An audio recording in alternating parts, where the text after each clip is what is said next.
Halo, silakan duduk dengan nyaman dan siapkan diri Anda untuk sebuah perjalanan menuju batas terjauh dari pemahaman kita tentang realitas. Bayangkan Anda sedang bercermin, Anda mengangkat tangan kanan, dan bayangan Anda dengan patuh mengangkat tangan kiri. Semuanya simetris, semuanya benar. Tapi bayangkan jika suatu hari, bayangan Anda itu tidak hanya meniru gerakan Anda, tetapi juga mengedipkan mata kepada Anda padahal Anda tidak melakukannya. Kedengarannya seperti awal dari film horor, bukan? Namun, bagaimana jika saya katakan kepada Anda bahwa sesuatu yang serupa mungkin sedang terjadi pada seluruh alam semesta? Bagaimana jika realitas kita adalah cermin kosmik yang maha besar, dan bayangan di dalamnya kini tidak lagi sama persis dengan aslinya?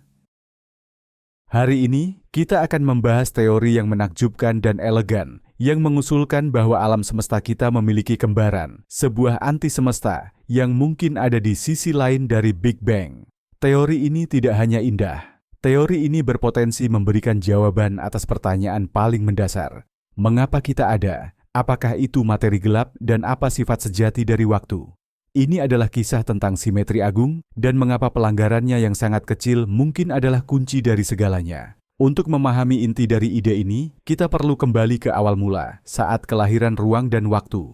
Menurut model kosmologi standar, 13,8 miliar tahun lalu, Big Bang terjadi. Dari singularitas, muncul semua energi dan materi yang membentuk segala sesuatu yang kita lihat. Fisika mengatakan kepada kita bahwa dalam api purba ini, energi seharusnya menciptakan materi dan antimateri dalam jumlah yang benar-benar setara.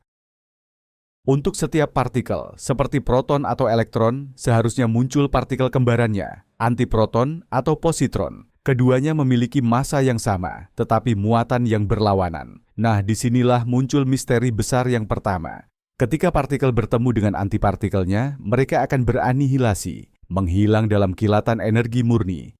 Jika jumlahnya sama, seharusnya semua materi di alam semesta telah memusnahkan dirinya sendiri pada saat-saat awal setelah Big Bang, hanya menyisakan lautan radiasi yang mendingin.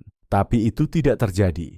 Anda ada. Saya mengucapkan kata-kata ini. Galaksi, bintang, dan planet ada. Ini berarti, entah karena alasan apa, untuk setiap miliaran pasangan partikel-antipartikel, ada satu partikel materi ekstra. Ketidakseimbangan kecil inilah, 1/1 miliar, yang menjadi alasan dibalik keberadaan segala sesuatu. Tapi dari mana asalnya? Model standar fisika partikel, terlepas dari semua keberhasilannya, tidak dapat memberikan jawaban yang jelas. Ini adalah masalah terbesar yang belum terpecahkan dalam kosmologi, dikenal sebagai asimetri barionik alam semesta, dan upaya untuk memecahkan misteri inilah yang melahirkan ide tentang cermin kosmik. Nah, mari kita telaah lebih dalam tentang masalah ketidakseimbangan ini. Bayangkan sebuah timbangan yang seimbang sempurna. Di satu sisi, kita letakkan semua materi yang lahir dari Big Bang. Di sisi lain, kita letakkan seluruh antimateri. Secara teori, timbangan itu seharusnya tetap dalam keseimbangan ideal. Tapi, kenyataan yang kita amati menunjukkan hal yang sebaliknya. Salah satu sisi timbangan, yang berisi materi, jelas-jelas lebih berat. Praktis tidak ada antimateri di alam semesta yang kita amati. Kita bisa menciptakannya di akselerator partikel hanya untuk sepersekian detik, dan terkadang ia muncul dalam peristiwa astrofisika ekstrem, tapi ia tidak pernah membentuk galaksi atau bintang. Seluruh alam semesta yang terlihat oleh kita ini terbuat dari materi. Ini bukan sekadar kesalahan statistik kecil, melainkan sifat fundamental dari dunia kita. Fisikawan dan disiden Soviet, Andrei Sakharov, pada tahun 1967 merumuskan 3 kondisi yang harus dipenuhi di alam semesta awal agar ketidakseimbangan ini bisa terjadi. Pertama, proses yang melanggar kekekalan bilangan baryon, yaitu memungkinkan proton dan neutron berubah menjadi partikel lain. Kedua, pelanggaran simetri fundamental yang dikenal sebagai simetri C dan CP, yang akan kita bahas lebih detail nanti. Dan ketiga, adanya pelanggaran kesetimbangan termal. Masalahnya adalah, hukum fisika yang kita kenal saat ini, bahkan dengan memperhitungkan kondisi Sakharov ini, tetap tidak bisa menjelaskan kelebihan materi yang kita amati. Jumlah yang dihasilkan terlalu kecil, jauh lebih rendah daripada yang dibutuhkan. Ibarat mencoba menjelaskan keberadaan samudra, padahal kita hanya punya 1 tetes air untuk menjelaskannya. Para fisikawan telah mengajukan banyak teori eksotis, melibatkan partikel dan interaksi baru, tetapi tidak satu pun yang terkonfirmasi secara eksperimental.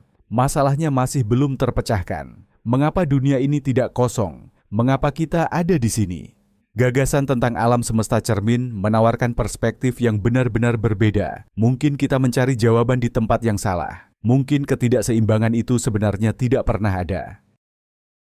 Untuk memahami bagaimana semua ini bisa terjadi, kita perlu membahas tentang simetri. Dalam dunia fisika, simetri jauh lebih dari sekadar keindahan. Ia adalah salah satu prinsip paling fundamental dan paling kuat yang kita gunakan untuk merumuskan teori-teori. Simetri berarti, jika Anda melakukan transformasi tertentu pada suatu sistem, hukum-hukum fisika yang mengatur sistem tersebut tidak akan berubah. Mari kita tinjau 3 simetri diskret kunci yang mendasari pembahasan kita. Yang pertama adalah simetri muatan, atau dikenal sebagai simetri C. Simetri C menyatakan bahwa jika kita mengambil sistem fisik apapun dan mengganti semua partikel di dalamnya dengan antipartikelnya, elektron menjadi positron, proton menjadi antiproton, dan seterusnya, maka dunia baru yang sepenuhnya terbuat dari antimateri ini akan tetap mematuhi hukum fisika yang sama persis. Sebagai contoh, atom antihidrogen yang tersusun dari antiproton dan positron harus berperilaku sama persis dengan atom hidrogen biasa. Tingkat energi, spektrum radiasinya, semuanya seharusnya identik. Selama bertahun-tahun, para fisikawan meyakini bahwa alam semesta benar-benar mematuhi simetri ini. Konsep ini terasa begitu alami dan elegan. Alam semesta menurut mereka tidak boleh membeda-bedakan antara kiri dan kanan, atau antara muatan positif dan negatif. Ini adalah keyakinan mendasar akan sifat hukum alam yang tidak memihak. Bayangkan Anda melihat dunia melalui kacamata ajaib yang membalikkan semua muatan menjadi lawannya. Simetri C menegaskan bahwa dunia yang terlihat melalui kacamata ini seharusnya tidak dapat dibedakan dan berperilaku sama persis dengan dunia kita. Namun, seperti yang sering terjadi dalam ilmu pengetahuan, teori yang indah ini harus berhadapan dengan fakta keras kepala. Fakta tersebut menunjukkan adanya cacat, bahkan dalam mekanisme yang sekilas tampak sempurna ini. Cacat ini menjadi petunjuk pertama bahwa cermin alam semesta ternyata tidak sepenuhnya sempurna. Simetri fundamental kedua adalah paritas, atau yang kita kenal sebagai simetri P. Simetri ini terkait dengan inversi ruang. Sederhananya, ini adalah simetri antara kiri dan kanan. Bayangkan Anda sedang membuat suatu mekanisme yang rumit, seperti jam tangan, misalnya. Simetri P menyatakan bahwa jika Anda membuat replika cermin yang persis dari jam tersebut, di mana setiap komponen yang berarah kiri diganti dengan yang berarah kanan, maka jam cermin ini akan bekerja persis sama, mengikuti hukum yang sama. Intuisi kita mengatakan bahwa memang seharusnya begitu. Mengapa hukum fisika harus peduli? Apakah yang kita bahas itu tangan kiri atau tangan kanan? Gaya gravitasi dan elektromagnetisme memang mematuhi simetri ini. Jika Anda melihat pantulan tata surya di cermin, planet-planet memang akan berputar ke arah yang berlawanan, tetapi hukum Kepler dan Newton akan tetap berlaku sama persis. Selama puluhan tahun, para fisikawan menganggap simetri P sebagai sesuatu yang mutlak dan tak tergoyahkan.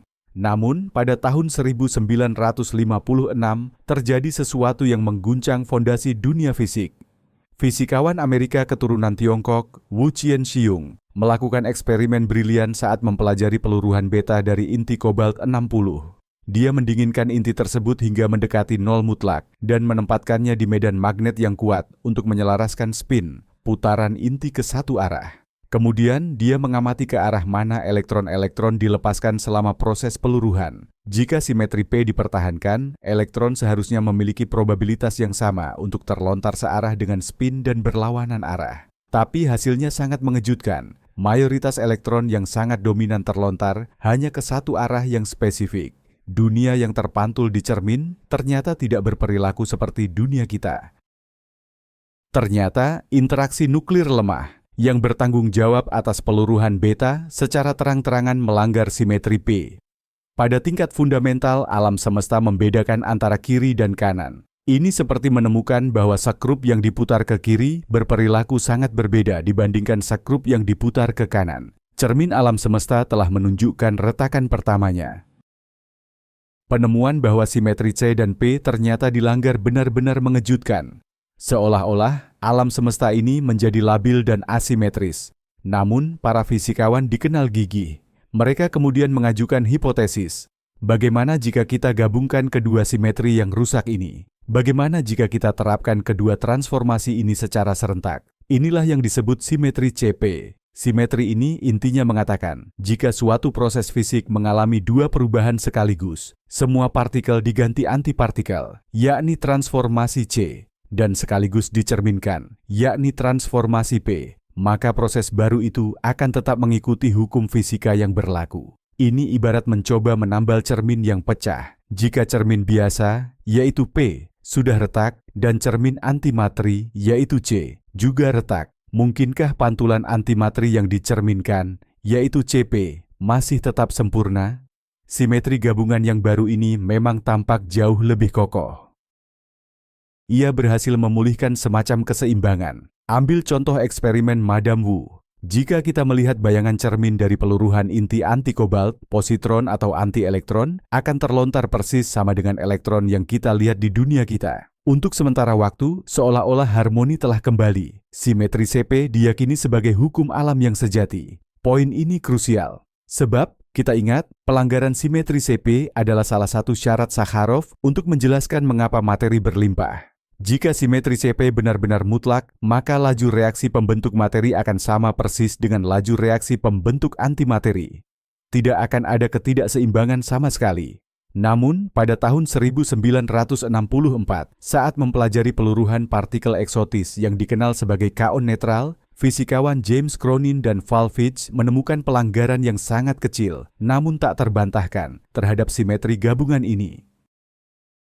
Ternyata, bahkan cermin CP pun sedikit melenceng. Penemuan ini membawa mereka meraih hadiah Nobel dan menjadi pukulan kedua yang jauh lebih mendalam bagi gagasan simetri dunia yang sempurna. Namun, di saat yang sama, ini juga membawa harapan besar karena pelanggaran simetri yang lemah inilah yang justru kita butuhkan untuk menjelaskan keberadaan kita. Jadi, simetri C terlanggar, simetri P terlanggar. Bahkan kombinasi dari keduanya, simetri CP pun sedikit mengalami pelanggaran.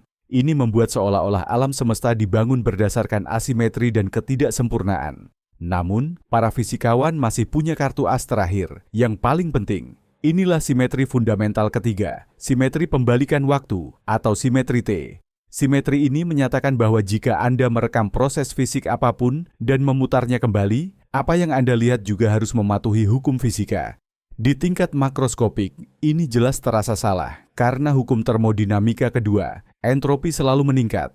Contohnya, cangkir yang jatuh dari meja dan pecah berkeping-keping tidak akan pernah bisa menyatu kembali dan melompat ke atas meja hanya karena waktu diputar balik. Namun, pada tingkat interaksi fundamental partikel individu, sebagian besar proses bersifat dapat dibalikkan oleh waktu. Misalnya, tabrakan dua bola biliar yang diputar mundur akan terlihat sangat realistis. Persamaan fisika yang menjelaskan gravitasi, elektromagnetisme, dan interaksi nuklir kuat tidak berubah jika kita mengganti waktu T dengan minus T. Namun, seperti halnya simetri CP, ternyata interaksi lemah juga melanggar simetri T. Proses yang melibatkan kaon netral ketika diputar mundur terjadi dengan probabilitas yang sedikit berbeda dibandingkan dengan waktu maju. Sepertinya pada tingkat paling fundamental, waktu memiliki arah preferensi, sebuah panah, waktu miliknya sendiri. Jadi, ketiga simetri diskrit, C, P, dan T, secara terpisah, semuanya telah terlanggar. Alam semesta tidak simetris terhadap penggantian partikel dengan antipartikel, tidak simetris terhadap refleksi cermin, dan tidak simetris terhadap pembalikan waktu. Ini seolah-olah seperti sebuah patung yang patah tangan kanannya, patah kaki kirinya, dan tubuhnya sendiri miring. Tapi, bagaimana jika kita melihat ketiga transformasi ini secara bersamaan? Dan kini, kita mencapai puncak dari kisah simetri ini, yaitu pada sebuah teorema yang agung yang mungkin tak bisa digoyahkan, teorema CPT. Teorema ini menyatakan bahwa jika Anda menerapkan ketiga transformasi ini secara bersamaan pada sistem fisik apapun, mengganti partikel dengan antipartikel, C, memantulkannya di cermin, P, dan membalikkan waktu, T, maka sistem yang dihasilkan akan benar-benar tidak dapat dibedakan dari sistem aslinya berdasarkan hukum-hukum fisika. Simetri CPT bukanlah sekadar asumsi belaka. Ini adalah teorema fundamental yang terbukti kokoh dalam kerangka teori medan kuantum, di bawah asumsi-asumsi yang sangat umum dan masuk akal, seperti invariansi Lorentz, bahwa hukum fisika sama bagi semua pengamat, dan kausalitas atau hubungan sebab akibat. Hingga hari ini, belum ada satupun fakta eksperimental yang bertentangan dengan simetri CPT. Inilah benteng terakhir kita, pertahanan terakhir kita, di tengah dunia simetri yang kini telah banyak dilanggar. Ini ibarat Anda memiliki objek yang cacat, namun ketika Anda melihat pantulannya di cermin yang juga melengkung, dalam ruangan di mana jam berjalan mundur, Anda akan melihat sesuatu yang sempurna. Teorema CPT memiliki konsekuensi yang sangat mendalam. Sebagai contoh, teorema ini mensyaratkan bahwa massa dan waktu hidup suatu partikel harus persis sama dengan massa dan waktu hidup antipartikelnya. Setiap penyimpangan, sekecil apapun, dalam parameter ini akan menjadi keruntuhan total bagi seluruh fisika modern. Para eksperimentalis telah mengukur massa proton dan antiproton dengan akurasi yang luar biasa, dan hasilnya terbukti setara hingga 2/miliaran%. Simetri CPT berhasil melewati semua pengujian. Disinilah para penggagas teori alam semesta cermin mengajukan pertanyaan yang jenius. Bagaimana jika simetri ini tidak hanya berlaku untuk proses individual di dalam alam semesta, tetapi juga berlaku untuk alam semesta secara keseluruhan? Bagaimana jika alam semesta kita hanyalah satu paruh dari sistem yang lebih besar yang secara keseluruhan bersifat simetris CPT? Gagasan ini, yang diajukan oleh para fisikawan dari Perimeter Institute di Kanada, termasuk nama besar seperti Neil Turok, benar-benar membalik semua pemahaman kita. Menurut hipotesis mereka, Big Bang bukanlah permulaan segalanya yang berasal dari ketiadaan. Alih-alih demikian, Big Bang adalah momen kelahiran sepasang entitas, semesta dan anti-semesta.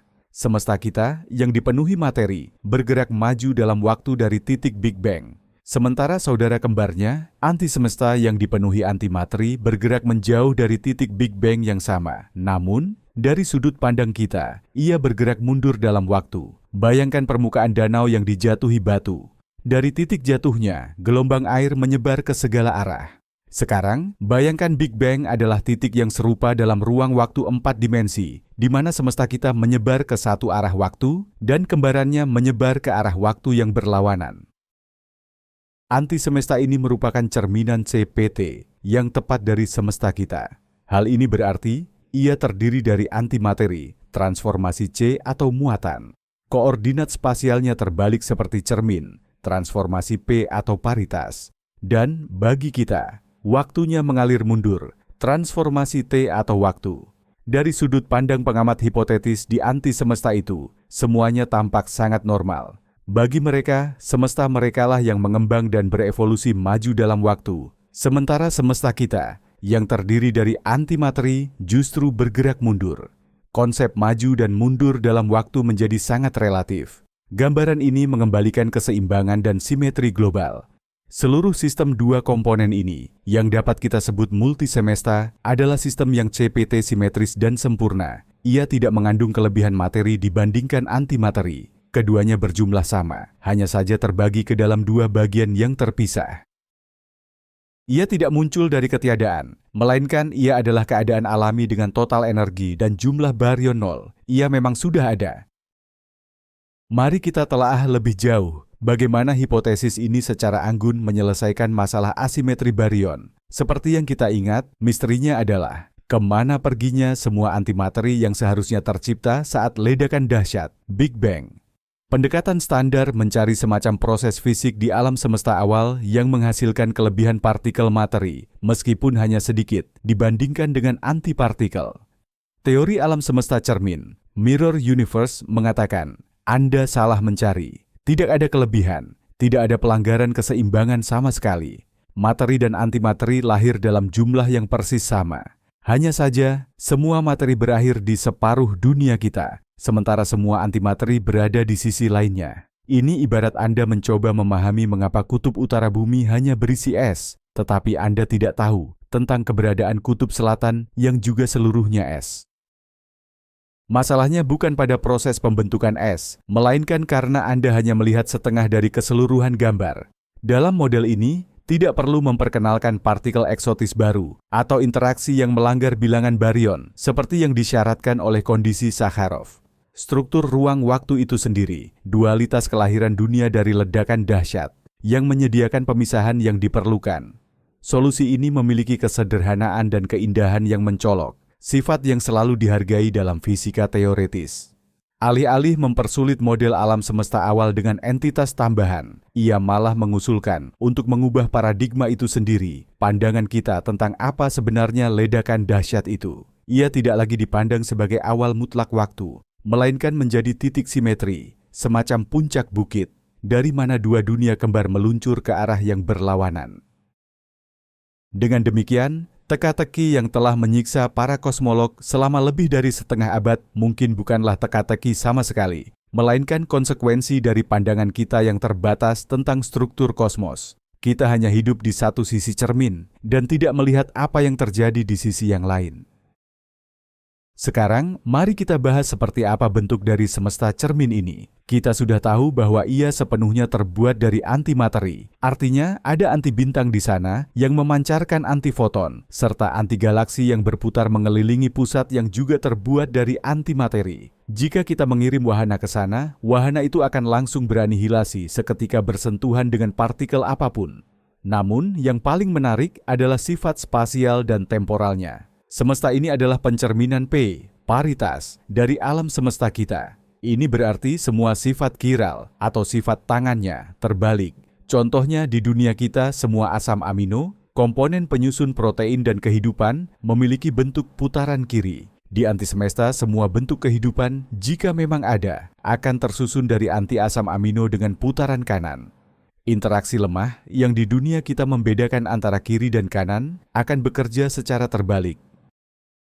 Semua neutrino di semesta kita adalah putaran kiri, dan semua antineutrino adalah putaran kanan. Di antisemesta, keadaannya akan terbalik total. Semua antineutrino akan menjadi kiri, dan neutrino akan menjadi kanan. Kebalikan ini adalah kunci untuk memecahkan misteri besar lainnya, misteri materi gelap, yang akan segera kita bahas. Namun sifat yang paling membingungkan dari semesta ini adalah waktunya. Bagi kita, waktu di sana mengalir mundur. Apa maksudnya? Bayangkan sebuah film tentang pengembangan semesta kita. Galaksi-galaksi menjauh dan entropi terus meningkat. Jika kita bisa menonton film tentang antisemesta, kita akan melihat anti-galaksi justru saling mendekat, sementara entropinya dari sudut pandang kita malah berkurang. Namun, bagi penghuninya, keadaannya benar-benar sebaliknya. Bagi mereka, entropi mereka sendirilah yang meningkat, dan waktu merekalah yang mengalir maju. Sementara semesta kita tampak menyusut menuju singularitas. Ini menimbulkan pertanyaan filosofis yang mendalam tentang hakikat waktu dan kausalitas. Apakah panah waktu adalah sifat fundamental alam semesta? Ataukah ini hanyalah fenomena lokal yang bergantung pada semesta mana dari keduanya tempat Anda berada? Di titik ini, mungkin muncul pertanyaan yang sangat masuk akal bagi Anda. Apakah semua ini hanyalah permainan matematika yang indah, konstruksi spekulatif yang mustahil untuk diverifikasi? Setiap teori ilmiah yang baik harus bisa membuat prediksi yang dapat diuji melalui eksperimen. Dan teori alam semesta cermin memiliki prediksi semacam itu. Prediksi tersebut menyangkut salah satu partikel yang paling sulit dipahami dan paling misterius, yaitu neutrino. Dalam model standar fisika partikel, yang ada hanyalah neutrino kidal, berputar kiri, dan antineutrino kanan, berputar kanan. Pasangan cermin mereka, yaitu neutrino kanan dan antineutrino kidal, secara teori tidak ada. Namun, model alam semesta yang simetris CPT menuntut keberadaan mereka. Sebab jika alam semesta kita adalah cerminan dari anti-alam semesta, maka semua partikel harus memiliki pasangan cerminnya. Konsekuensinya, neutrino berputar kanan harus ada. Para penggagas teori berhipotesis bahwa neutrino steril atau kanan ini memang ada. Tetapi berbeda dengan saudara kidal mereka, partikel ini tidak berpartisipasi dalam interaksi lemah, sehingga sangat sulit untuk dideteksi. Mereka hanya berinteraksi dengan dunia kita melalui gravitasi. Namun, yang paling krusial, model ini memprediksi massa partikel-partikel tersebut. Perhitungan menunjukkan bahwa masanya harus sangat besar, sekitar 10 pangkat 14 gigaelektronvolt, yang berarti kuadriliun kali lebih berat daripada proton. Dan disinilah kita mencapai bagian yang paling menarik. Partikel-partikel superberat, stabil, dan hanya berinteraksi secara gravitasi ini, yang diprediksi dari pertimbangan simetri universal, adalah kandidat yang sangat ideal untuk berperan sebagai materi gelap. Mari kita berhenti sejenak dan ingat kembali apa itu materi gelap. Ini adalah misteri besar kedua dalam kosmologi modern setelah asimetri baryon. Para astronom menemukan bahwa galaksi berputar terlalu cepat. Bintang-bintang di tepi luar bergerak dengan kecepatan yang sama dengan bintang-bintang di pusat, seolah-olah galaksi itu adalah piringan padat. Hukum gravitasi Newton mengatakan bahwa ini tidak seharusnya terjadi. Semakin jauh bintang dari pusat, seharusnya semakin lambat pergerakannya. Untuk menjelaskannya, kita harus berasumsi bahwa materi yang terlihat, bintang, gas, debu, hanyalah sebagian kecil dari massa galaksi. Sekitar 85% massanya adalah zat tersembunyi yang tak terlihat, yang kita sebut materi gelap. Materi gelap tidak memancarkan, menyerap, maupun memantulkan cahaya. Kita hanya mengetahui keberadaannya melalui pengaruh gravitasinya terhadap materi yang terlihat. Ia bertindak sebagai perekat tak terlihat yang menyatukan galaksi dan gugus galaksi. Tanpa materi gelap, semua itu pasti sudah tercerai-berai. Selama beberapa dekade, para fisikawan telah mencoba mendeteksi partikel materi gelap, namun tidak berhasil. Banyak kandidat telah diajukan, mulai dari aksion ringan hingga WIMP. Partikel masif berinteraksi lemah, yang berat. Detektor bawah tanah raksasa telah dibangun, berusaha menangkap tabrakan langka partikel-partikel ini dengan materi biasa. Tapi sejauh ini, nihil. Semua pencarian berakhir tanpa hasil, dan ini mulai menimbulkan keraguan terhadap banyak teori populer. Di tengah kebuntuan inilah, hipotesis alam semesta cermin muncul dan menyatakan, kami tahu apa itu materi gelap. Menurut hipotesis ini, materi gelap adalah neutrino putaran kanan, yang memang diperlukan untuk memulihkan simetri kosmos secara global. Massa dan sifat yang mereka prediksi sangat cocok untuk menjelaskan hasil pengamatan astronomis. Lantas, bagaimana model ini menjelaskan materi gelap secara spesifik? Teorinya menyebutkan bahwa pada momen Big Bang, lahirlah sejumlah besar neutrino tangan kanan yang sangat masif ini. Karena partikel-partikel ini sangat masif dan stabil, model ini meramalkan bahwa mereka tidak dapat meluruh menjadi partikel lain, mereka tetap utuh hingga saat ini. Mereka tidak terlibat dalam interaksi apapun selain gravitasi, itulah mengapa mereka benar-benar gelap. Partikel ini membentuk halo gravitasi kolosal yang berfungsi seperti kokon, tempat galaksi yang terlihat terbentuk di dalamnya. Gambaran ini sepenuhnya selaras dengan model kosmologis standar yang dikenal sebagai lambda CDM. Di sini, CDM merujuk pada materi gelap dingin, cold dark matter. Label dingin menandakan bahwa partikel materi gelap bergerak lambat di awal semesta. Kecepatan lambat ini memungkinkan mereka menggumpal secara efektif, membentuk sumur gravitasi yang kemudian menarik materi biasa. Neutrino tangan kanan superberat inilah yang memenuhi kriteria sebagai materi gelap dingin tersebut. Hal yang paling memikat dari ide ini adalah sifatnya yang tidak dibuat-buat. Kita tidak perlu repot-repot memperkenalkan partikel baru hanya demi menjelaskan materi gelap. Partikel ini muncul sebagai konsekuensi alami, bahkan tak terhindarkan dari tuntutan bahwa seluruh multiverse, dunia kita, ditambah anti-dunia, harus mematuhi simetri CPT.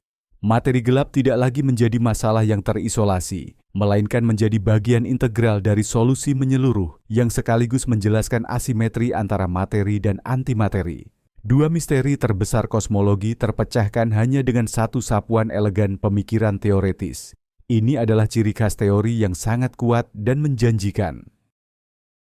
Teori ini tidak hanya sekadar menambal lubang dalam model standar, tetapi menawarkan gambaran dunia yang sama sekali baru, lebih dalam, dan lebih simetris, di mana keberadaan materi gelap menjadi sama alamiahnya dengan keberadaan alam semesta kita sendiri.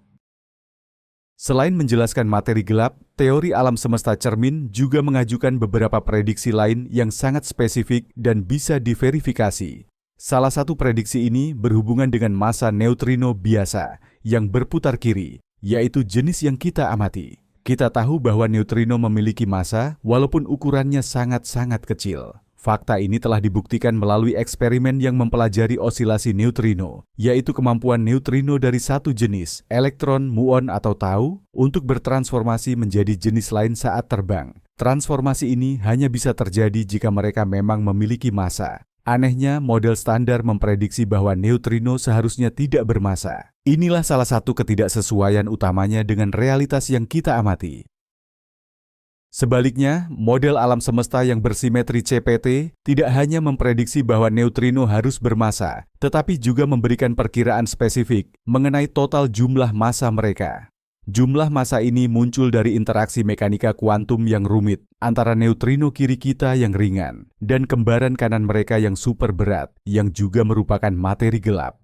Interaksi ini, yang dikenal sebagai mekanisme jungkat-jungkit atau seesaw mechanism, secara alami memberikan jawaban mengapa neutrino kita sangat ringan. Semakin berat mitra kanannya, semakin ringan pula neutrino kiri tersebut. Teori tersebut memprediksi bahwa total massa ketiga jenis neutrino harus berjumlah sekitar 0,120 elektron volt. Angka ini berada dalam jangkauan deteksi observasi kosmologi dan eksperimen laboratorium di masa depan. Jika pengukuran di masa mendatang mengonfirmasi jumlah total massa neutrino memang setinggi itu, ini akan menjadi bukti tidak langsung paling kuat yang mendukung seluruh konsep ini. Ini adalah contoh di mana refleksi tidak harus persis sama dengan aslinya. Massa yang sangat kecil dan nyaris tak terdeteksi dari partikel teringan di alam semesta kita justru bisa menjadi petunjuk langsung akan keberadaan kembarannya yang super berat di dunia cermin. Prediksi penting lain dari teori ini berkaitan erat dengan sifat dasar neutrino itu sendiri. Apakah neutrino merupakan antipartikel dirinya sendiri? Partikel yang merupakan antipartikelnya sendiri disebut sebagai fermion Majorana, dinamai dari fisikawan Italia, Ettore Majorana, yang meramalkan keberadaan mereka. Namun, jika partikel dan antipartikelnya berbeda, seperti elektron dan positron, maka mereka disebut fermion Dirac. Model standar tidak memberikan jawaban pasti mengenai status neutrino ini. Sebaliknya, model alam semesta cermin secara tegas memprediksi bahwa neutrino haruslah merupakan partikel Majorana. Ini adalah konsekuensi langsung dari mekanisme bagaimana massa neutrino dihasilkan melalui interaksi dengan pasangan berputar kanan, right-handed partners, mereka. Lalu, bagaimana cara kita mengujinya? Ada sebuah proses hipotetis yang disebut peluruhan beta ganda tanpa neutrino, neutrinoless double beta decay. Beberapa inti atom dapat mengalami peluruhan beta ganda biasa, di mana dua neutron secara simultan berubah menjadi dua proton, memancarkan dua elektron dan dua antineutrino. Proses ini sudah berhasil diamati di laboratorium. Namun, jika neutrino adalah partikel Majorana, secara teoritis ada kemungkinan terjadinya proses lain yang jauh lebih langka. Dua neutron berubah menjadi dua proton dan dua elektron, sementara antineutrino yang dipancarkan langsung saling memusnahkan, beranihilasi di tempat, karena partikel dan antipartikelnya dianggap sama dan tidak pernah keluar dari inti atom. Para eksperimentalis di seluruh dunia sedang gencar mencari peluruhan tanpa neutrino ini. Penemuannya akan menjadi peristiwa yang setara dengan penemuan boson Higgs dalam hal signifikansi. Ini akan menjadi bukti langsung bahwa neutrino adalah partikel Majorana, dan karenanya menjadi argumen kuat lain yang mendukung teori yang memprediksi hal tersebut. Pencarian ini dilakukan di laboratorium bawah tanah yang sangat dalam, guna terlindung dari gangguan sinar kosmik dengan menggunakan detektor raksasa yang terbuat dari bahan-bahan supermurni. Jika suatu hari peluruhan ini berhasil tercatat, itu artinya kita telah melihat ke dalam cermin dan menyaksikan sifat lain dari dunia kita yang didikte oleh kembarannya yang tersembunyi. Prediksi kunci ketiga berkaitan dengan momen paling awal eksistensi alam semesta, yakni mengenai inflasi dan gelombang gravitasi.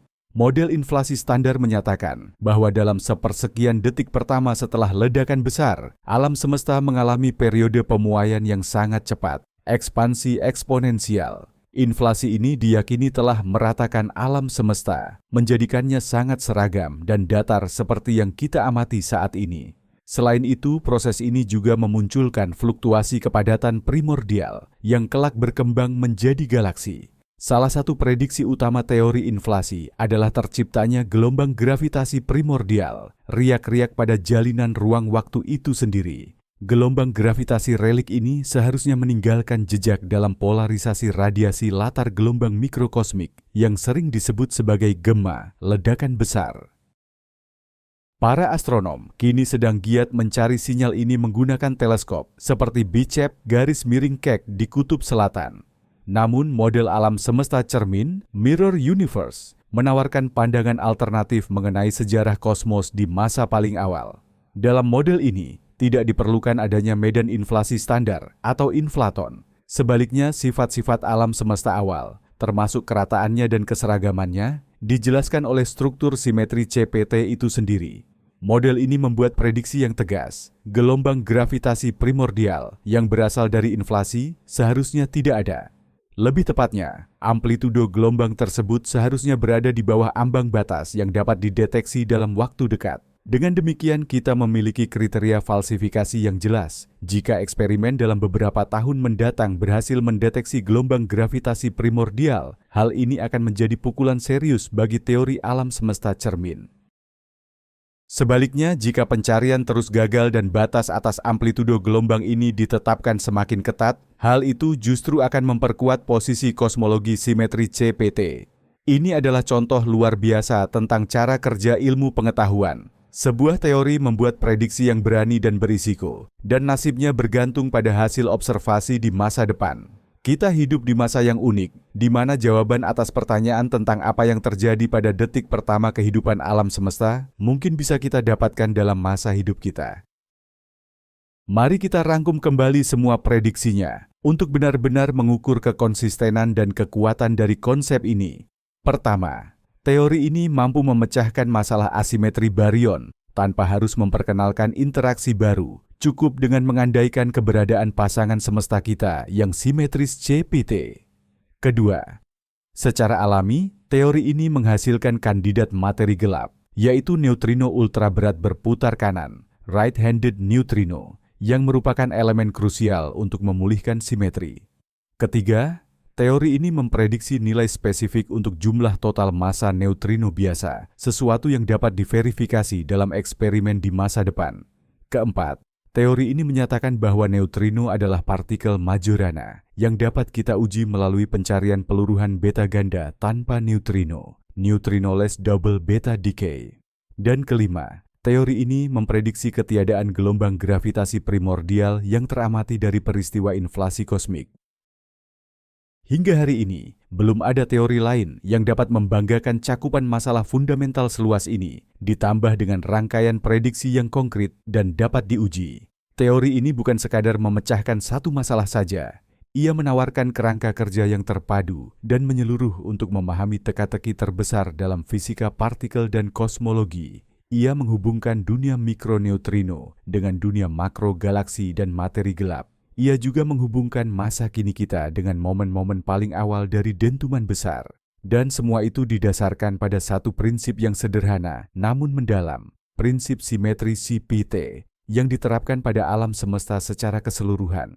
Tentu saja ini belum menjadi teori yang terbukti. Ia mungkin saja keliru. Namun, logika internal, keindahan dan daya prediksinya menjadikannya salah satu bidang paling menarik dalam fisika teoretis modern. Teori ini memaksa kita untuk melihat kembali dunia dan tempat kita di dalamnya dengan cara yang benar-benar baru. Sekarang, mari kita renungkan sejenak mengenai implikasi filosofis dan pandangan dunia dari gagasan ini. Jika teori ini benar, itu berarti semesta kita bukanlah segala yang ada. Ia hanyalah separuh dari struktur yang lebih besar dan secara fundamental simetris. Ini menurunkan status kosmos kita dari singgasana keunikan, menjadikannya hanya salah satu dari dua bagian yang membentuk keseluruhan. Gagasan ini menggema dengan mitos-mitos kuno dan ajaran filosofis tentang dualisme, tentang perjuangan dan kesatuan antara hal yang berlawanan yin dan yang, kekacauan dan keteraturan. Hanya saja, di sini dualisme itu menjelma dalam bentuk fisik yang konkret, materi dan antimateri, waktu yang bergerak maju dan waktu yang bergerak mundur. Keberadaan kita, yang terdiri dari materi, ternyata bukanlah sebuah hak istimewa, melainkan sebuah kebetulan, hasil dari pemilihan salah satu dari dua kemungkinan yang ada. Di anti semesta, mungkin ada antifisikawan yang bertanya-tanya, mengapa dunianya terbuat dari antimateri, bukannya materi. Konsep waktu itu sendiri menjadi jauh lebih kompleks. Jika ada semesta di mana waktu, dari sudut pandang kita, mengalir ke arah sebaliknya, ini meruntuhkan gambaran intuitif kita tentang waktu sebagai sungai yang universal dan searah. Mungkin panah waktu, arrow of time, adalah fenomena lokal yang hanya ditentukan oleh termodinamika di dalam masing-masing semesta kembar tersebut. Sementara pada tingkat yang lebih mendasar, pada tingkat multiverse yang simetris CPT secara keseluruhan, tidak ada arah waktu yang benar-benar tunggal. Big Bang tidak lagi menjadi permulaan yang absolut, melainkan menjadi titik bifurkasi, titik simetri. Ini menghilangkan pertanyaan canggung tentang apa yang ada sebelum Big Bang. Jawabannya mungkin adalah, tidak ada apa-apa sebelum itu, karena pertanyaannya sendiri salah. Big Bang bukanlah sebuah peristiwa yang terjadi di dalam waktu, melainkan peristiwa yang melahirkan waktu itu sendiri, bahkan segera tercipta dalam dua arah yang berlawanan. Salah satu argumen terkuat untuk mendukung teori ini adalah sifat minimalisnya. Coba ingat, berapa banyak entitas atau konsep tambahan yang harus dimasukkan oleh teori-teori lain hanya untuk mengatasi masalah dalam model standar. Untuk menjelaskan inflasi, kita memerlukan inflaton, suatu bidang skalar baru dengan sifat yang sangat spesifik. Untuk menjelaskan materi gelap, dibutuhkan WIMP atau akson, partikel yang sama sekali baru dan belum pernah teramati. Untuk menjelaskan asimetri baryon, diperlukan interaksi baru yang melanggar hukum konservasi. Teori alam semesta cermin tidak membutuhkan semua itu. Teori ini dibangun di atas komponen model standar yang sudah kita kenal, ditambah hanya satu komponen baru, neutrino berputar kanan, right-handed neutrino. Tapi, partikel ini pun tidak dimasukkan secara sewenang-wenang. Keberadaannya diperlukan untuk memulihkan simetri dan merupakan pasangan alami bagi neutrino berputar kiri, left-handed neutrino, yang sudah kita ketahui. Konsep ini mengikuti prinsip yang dikenal sebagai pisau Occam. Entitas seharusnya tidak diperbanyak tanpa adanya kebutuhan yang mendasar. Teori ini menawarkan solusi yang paling ekonomis dan elegan untuk beberapa masalah sekaligus. Alih-alih menambahkan detail baru pada gambaran yang sudah ada, teori ini mengajak kita untuk melihat gambaran itu dari sudut pandang yang berbeda, lalu menyadari bahwa gambaran itu ternyata jauh lebih sederhana dan simetris daripada yang selama ini kita bayangkan. Dalam dunia sains, seringkali teori yang paling tepat adalah teori yang paling indah dan sederhana. Teori Kopernikus lebih sederhana daripada sistem Ptolemy dengan epicycles-nya yang rumit. Teori relativitas Einstein lebih elegan daripada teori ether. Mungkin saja, dalam kasus ini, ide mengenai multiverse yang simetris CPT adalah kunci sederhana dan indah yang akan membuka pintu pemahaman kita berikutnya tentang cara kerja alam semesta. Mari kita bahas keberatan-keberatan dan titik-titik lemah yang mungkin ada pada teori ini. Tidak ada teori yang sempurna, dan teori ini pun memiliki tantangannya sendiri. Salah satunya adalah mengenai titik ledakan besar, atau Big Bang, itu sendiri. Dalam model ini, titik tersebut tetap berupa singularitas, yaitu titik dengan kepadatan dan suhu tak terhingga, tempat hukum fisika yang kita kenal berhenti berlaku. Teori ini secara elegan menjelaskan apa yang terjadi setelah titik tersebut dalam dua arah waktu, tetapi tidak menjelaskan titik itu sendiri. Untuk pemahaman yang utuh, kita masih membutuhkan teori gravitasi kuantum yang mampu menyatukan teori relativitas umum dan mekanika kuantum. Pertanyaan lain adalah mengenai mekanisme yang menyebabkan kedua semesta ini terpisah dan berevolusi persis seperti yang kita lihat. Mengapa semua materi berakhir di sini, sementara semua antimateri berakhir di sana? Teori ini mengandaikannya sebagai konsekuensi dari simetri CPT, namun detail mekanisme dinamis pemisahan ini masih harus dikembangkan. Selain itu, meskipun prediksi teori ini sangat spesifik, pengujiannya berada di batas kemampuan teknologi kita saat ini. Pencarian peluruhan beta ganda tanpa neutrino, neutrinoless double beta decay, adalah eksperimen yang sangat rumit dan mungkin memakan waktu bertahun-tahun lagi. Mengukur total massa neutrino dengan akurasi yang memadai juga merupakan tugas yang sangat sulit. Dan bahkan jika kita tidak menemukan gelombang gravitasi primordial, hal ini masih dapat dijelaskan dalam kerangka beberapa model inflasi yang spesifik. Artinya, tidak ada satupun pengujian yang secara mutlak menentukan hasilnya sendirian. Hanya gabungan dari hasil beberapa eksperimen independen yang akan dapat mengonfirmasi atau menyangkal hipotesis indah ini. Namun, inilah intisari dari proses ilmiah. yaitu kerja keras dan teliti dalam menguji ide-ide yang berani. Mari kita bandingkan teori ini dengan pesaing utamanya dalam menjelaskan alam semesta awal, yaitu paradigma inflasi.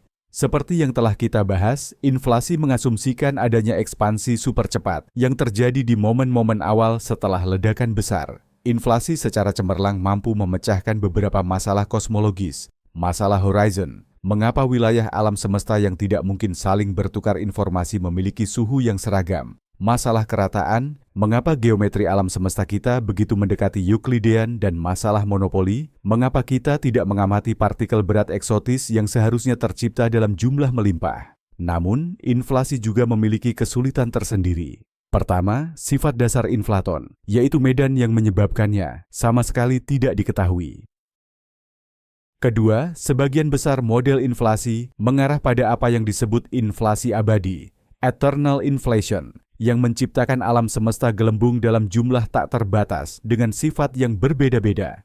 Hal ini membuat teori tersebut sulit untuk disangkal atau diuji secara empiris. Teori alam semesta cermin menawarkan solusi alternatif untuk beberapa masalah tersebut. Contohnya, masalah horizon dapat diatasi dengan asumsi bahwa sebelum momen pantulan, the bounce, yaitu ledakan besar, ada fase kontraksi di mana seluruh alam semesta berada dalam hubungan sebab akibat atau kausal. Sementara itu, kerataan dan kehomogenan merupakan konsekuensi alami dari konstruksi simetris CPT. Selain itu, teori ini tidak menghadapi masalah inflasi abadi dan menyajikan skenario yang jauh lebih terbatas dan prediktif. Intinya, kita berhadapan dengan dua filosofi yang berbeda.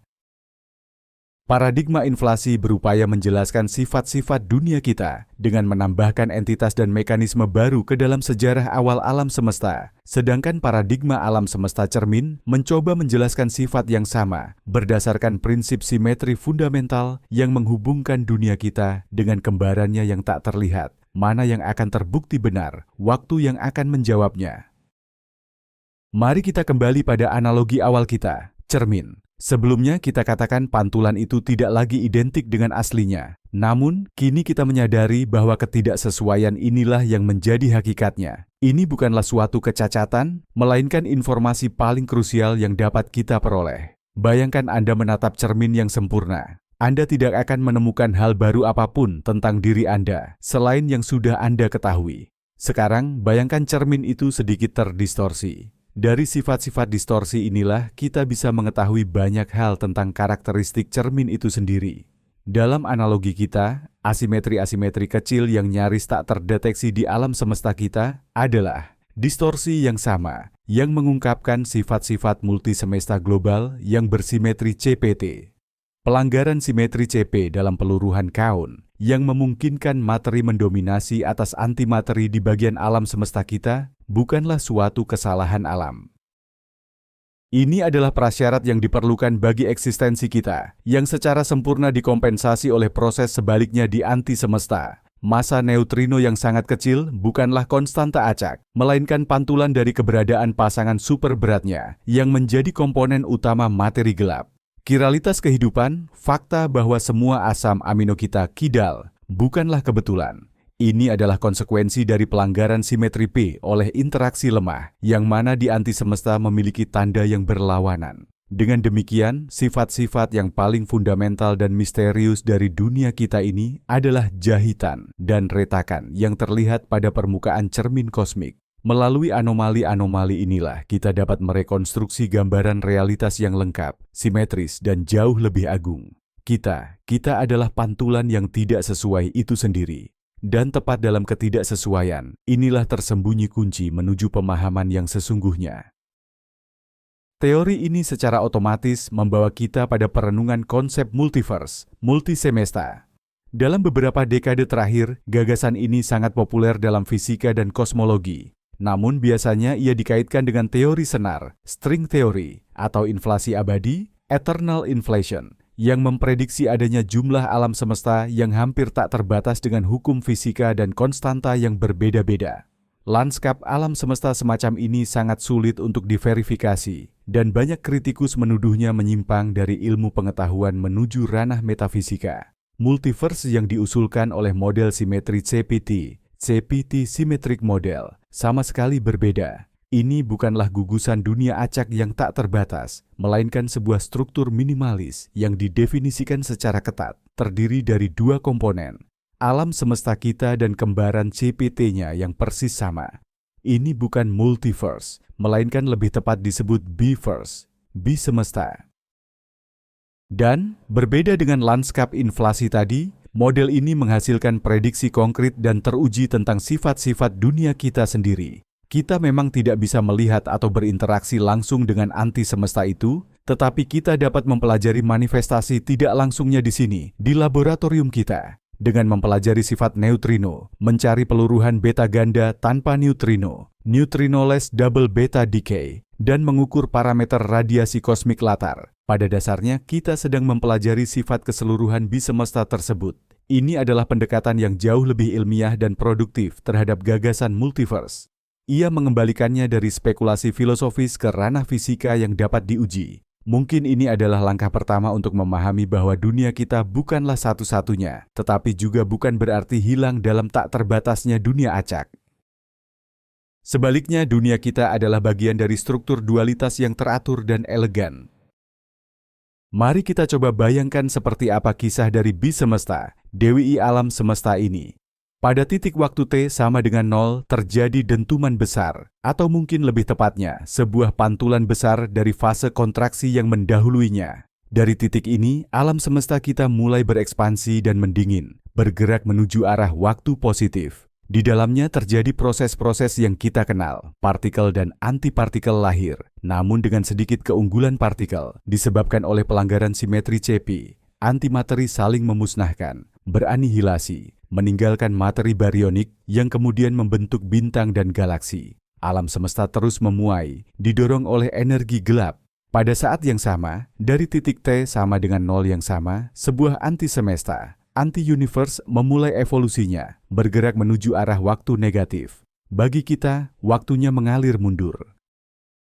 Anti-semesta ini juga berekspansi, relatif terhadap alir waktu internalnya. Namun ia seluruhnya tersusun dari antimateri. Di sana terdapat pula sedikit kelebihan anti-baryon dibandingkan baryon. Di antisemesta terbentuklah anti-galaksi dan anti-bintang, dan entropinya pun meningkat, sejalan dengan arah waktunya sendiri. Dari sudut pandang Tuhan, atau pengamat hipotetis yang berada di luar batas waktu, seluruh gambaran ini terlihat benar-benar simetris. Ini ibarat jam pasir, di mana pasirnya tumpah dari pusat ke dua arah secara simultan. Total pasir, materi dan antimateri, yang ada di dalamnya tetap konstan dan setara dengan 0. Total entropi sistem secara keseluruhan juga bisa tetap konstan, karena peningkatan entropi di satu sisi akan diimbangi oleh peningkatan di sisi yang lain. Model ini memiliki daya tarik estetika yang mendalam dan sebuah rasa kesempurnaan. Sesuatu yang tidak dimiliki oleh model kosmologi standar, yang masih menyisakan kondisi awal yang tak terjelaskan dan simetri yang terlanggar. Lalu, bagaimana dengan energi gelap? Ini adalah misteri besar ketiga dalam kosmologi. Pengamatan terhadap supernova yang sangat jauh di akhir tahun 90-an menunjukkan bahwa ekspansi alam semesta kita ternyata tidak melambat akibat gravitasi seperti yang diperkirakan, melainkan justru semakin cepat. Untuk menjelaskannya, diperkenalkanlah konsep energi gelap, suatu zat misterius dengan tekanan negatif yang tersebar merata di seluruh ruang angkasa dan bertindak layaknya anti-gravitasi yang terus mendorong galaksi-galaksi menjauh. Energi gelap menyumbang sekitar 70% dari total kepadatan energi di alam semesta. Model standar tidak memberikan penjelasan apapun mengenai sifat dan besarnya energi ini. Perhitungan teoritis mengenai kepadatannya dari fisika kuantum menghasilkan nilai yang 120 tingkat orde magnitudo lebih besar daripada yang teramati. Ini adalah perbedaan terbesar antara teori dan eksperimen sepanjang sejarah sains. Bisakah teori alam semesta cermin memberikan pencerahan pada misteri ini juga? Secara langsung tidak. Dalam bentuknya saat ini, teori ini tidak memberikan prediksi spesifik mengenai sifat energi gelap. Namun, teori ini mungkin saja kompatibel dengan beberapa gagasan lain. Misalnya, jika kita memandang seluruh dua alam semesta ini sebagai satu sistem kesatuan, kita dapat berasumsi bahwa total konstanta kosmologi yang mendeskripsikan energi gelap adalah 0. Hal ini akan menjadi yang paling alami dari sudut pandang simetri. Sementara itu, nilai positif kecil yang kita amati mungkin hanyalah semacam efek fluktuasi atau hasil dari interaksi antara kedua alam semesta. Ini masih spekulasi, namun hal ini menunjukkan bahwa paradigma baru dapat membuka jalan baru untuk memecahkan masalah besar ketiga ini. Jika energi gelap berhasil dimasukkan ke dalam gambaran ini, kita akan mendapatkan apa yang para fisikawan sebut sebagai teori segala sesuatu, yaitu deskripsi terpadu tentang semua partikel dan gaya fundamental di kosmos. Mari kita kembali membahas neutrino putar kanan, yang dalam model ini diyakini sebagai partikel dari materi gelap. Mengapa kita menyebut mereka steril? Ini karena mereka tidak terlibat dalam 3 dari 4 interaksi fundamental, yaitu gaya nuklir kuat, gaya nuklir lemah, dan elektromagnetisme. Mereka hanya merasakan gravitasi. Hal inilah yang membuat deteksi langsung mereka hampir mustahil. Mereka menembus kita, bumi, dan matahari, tanpa meninggalkan jejak sedikit pun. Namun, mereka tidak benar-benar steril mutlak. Seperti yang sudah kita bahas, mereka berinteraksi sangat lemah dengan neutrino biasa, yakni neutrino putar kiri, melalui mekanisme jungkat-jungkit atau seesaw mechanism. Interaksi ini memang sangat lemah, tapi bisa menyebabkan satu efek menarik. Neutrino putar kanan yang super berat, yang membentuk materi gelap, bisa meluruh dengan sangat-sangat lambat.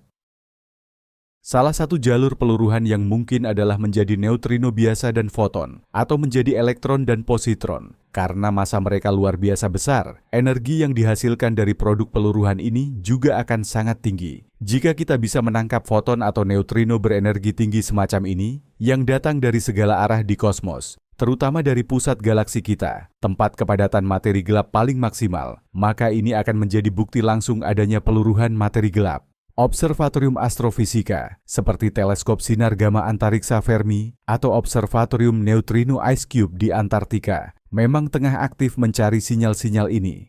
Sejauh ini, belum ada bukti pasti mengenai peluruhan materi gelap yang ditemukan, tapi pencarian terus berlanjut.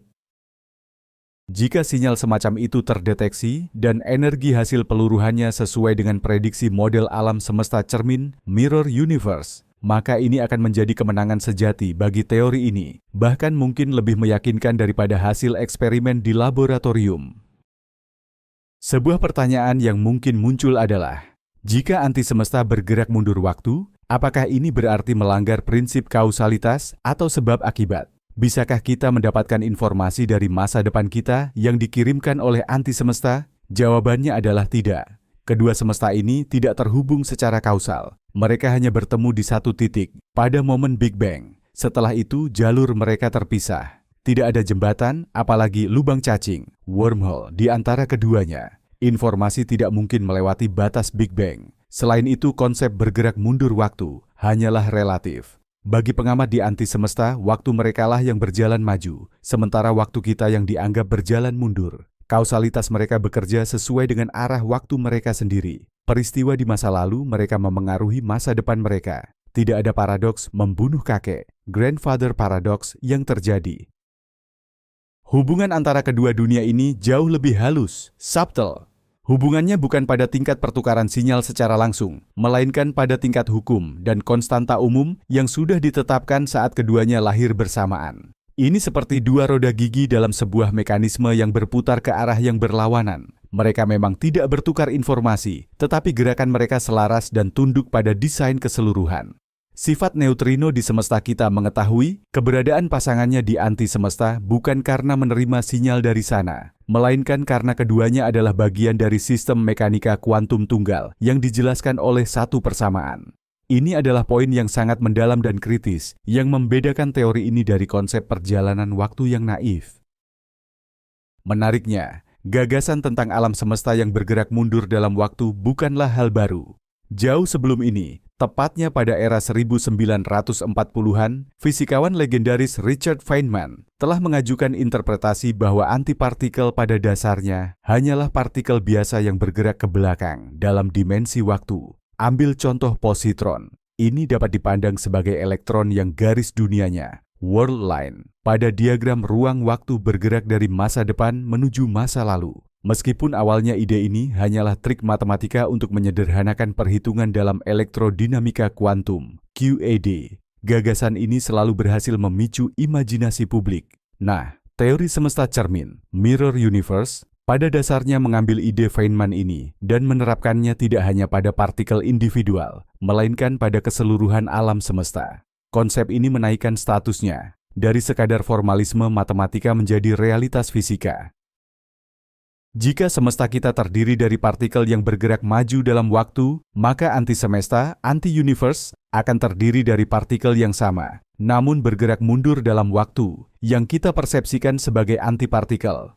Konsep ini juga sejalan dengan apa yang disebut sebagai hipotesis satu partikel, one particle hypothesis, dari John Wheeler.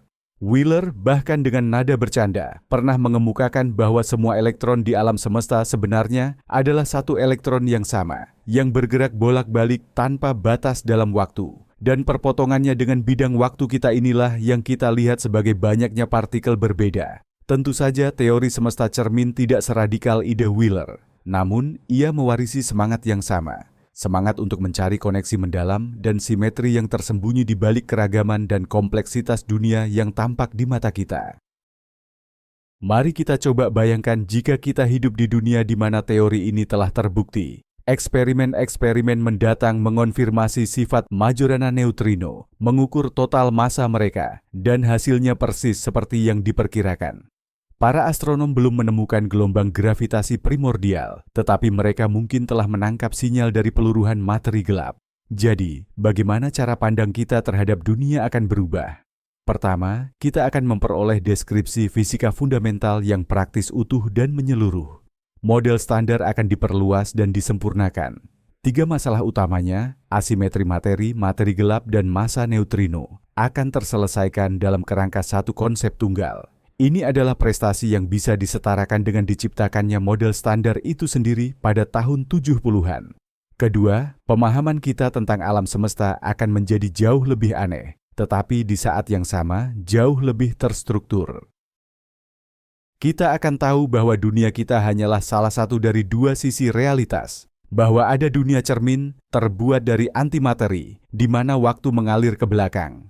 Pengetahuan ini mungkin tidak akan langsung berdampak praktis dalam kehidupan sehari-hari, tetapi ia akan mengubah secara fundamental persepsi filosofis kita tentang keberadaan. Kita akan menyadari bahwa kita adalah bagian dari struktur yang sangat agung, yang simetris sempurna. Mungkin pengetahuan ini bahkan akan memengaruhi seni, budaya, dan agama kita, seperti yang terjadi pada teori Kopernikus atau teori evolusi Darwin di masa lalu. Penemuan bahwa alam semesta memiliki sisi di baliknya akan memaksa kita untuk meninjau kembali segalanya, mulai dari asal-usul kehidupan hingga takdir akhir kosmos itu sendiri. Lalu, bagaimana nasib akhir dari alam semesta semacam ini? Seperti yang kita ketahui, alam semesta kita sedang mengalami ekspansi yang semakin cepat. Kemungkinan besar, ia akan mengalami kematian panas, suatu kondisi entropi maksimum, di mana semua bintang telah padam, lubang hitam menguap, dan yang tersisa hanyalah ruang dingin, gelap, hampa, dan dipenuhi partikel-partikel langka.